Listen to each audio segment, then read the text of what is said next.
Hey boys, welcome back again. So last week we took the All Motor GT down to the drags to give it a run to see what we could get.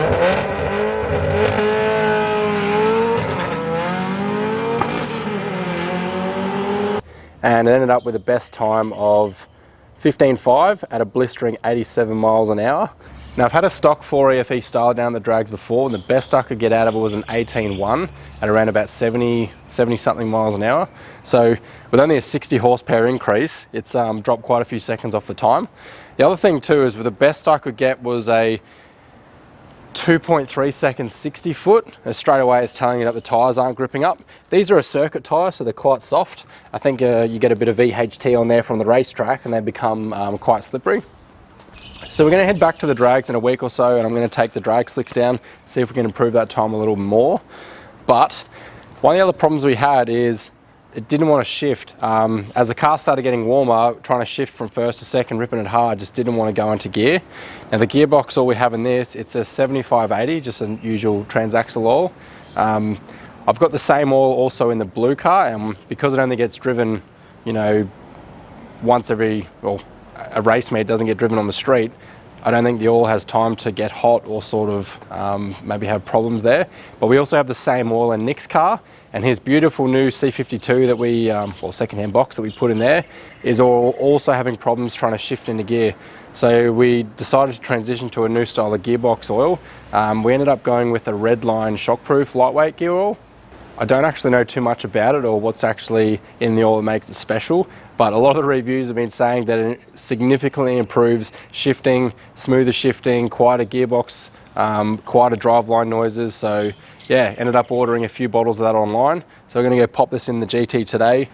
I don't expect it to be a miracle it's going to work like straight away. Obviously I'm going to have to put some Ks on the car, do a bit more driving, but yeah, hopefully it loosens up the synchros and makes it shift nice again. Now before we bring that in, I went out and spent some more money and got some parts. We've got more mods coming for All Motor GT. Check this out. 10 litre fuel tank, came with all the fittings, this plastic neck here, all TIG welded, better than I can do. $98 in Sydney, free delivery to Darwin. And I've got a little surge tank here. It's a 3 litre surge tank, supports 2 044 fuel pumps. That also there, surge tank, come with little dash 6 fittings here. Comes with the 2 pumps, $214 delivered, absolute bargain.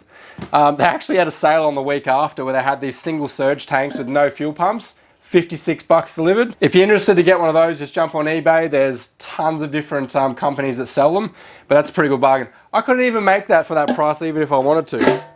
So we're going to mount this up in the engine bay of the GT. We're not going to put it in the boot because then I've got to run fuel lines and all that up to the engine bay, and that's a pain in the ass. But if we hook this up in the engine bay, it means we can have a tank of methanol in here, and all I've got to do is just hook up the fuel lines from the fuel pump to the rail, swap the tune over on the ECU, and we're on methanol, we're good to go. So switching to methanol, we should get a little bit more horsepower out of it down the strip.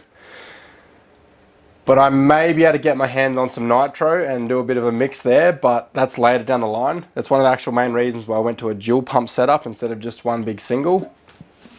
So yeah, we got it all happening.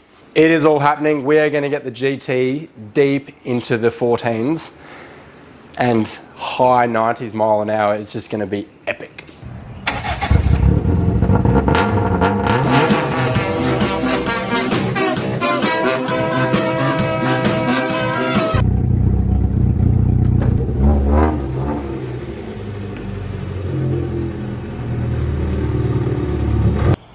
Alright guys, so we're just about to drain the old oil out of the GT. While we got it up in the air, I just wanted to show you something. So most of you might not know this is a 6-speed out of the AU11111. It's pretty hard to track one of these down, but I managed to find a dealer down in Sydney who had one and sent it up to me. But the only real difference is, looking from the outside, is the end plate is a little different to the C52s and the C150 gearboxes. It's actually a lot longer, obviously has an extra cog in there, and it's pretty tight there between the chassis rail and the gearbox. But other than that, all looks pretty much the same. Only thing I had to do when I bought this is had to dismantle the whole thing and put a 4E bell housing on there, because obviously the 4A isn't going to bolt up to the 4E or the 5E engine. So yeah, pretty straightforward conversion. has a different final drive. Gear sets are nice and close together. Really changes the way the car drives.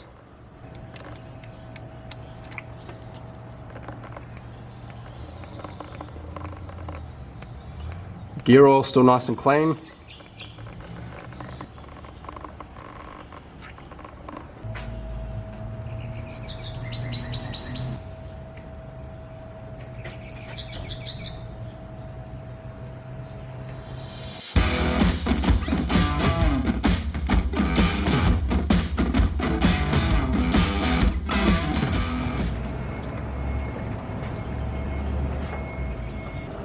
So apart from it being a fully synthetic oil, I don't really know what's in it that makes it so great.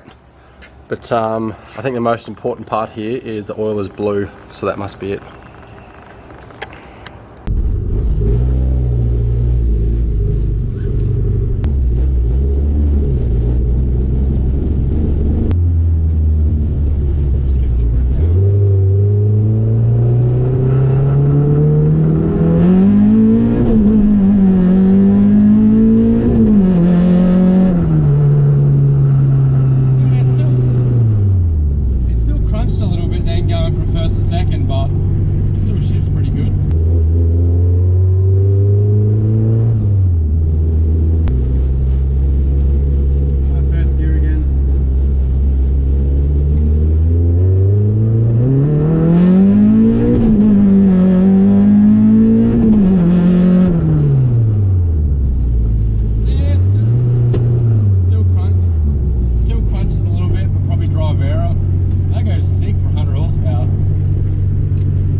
I actually think that spins less on the straight than what it does on the drag strip on the prep surface.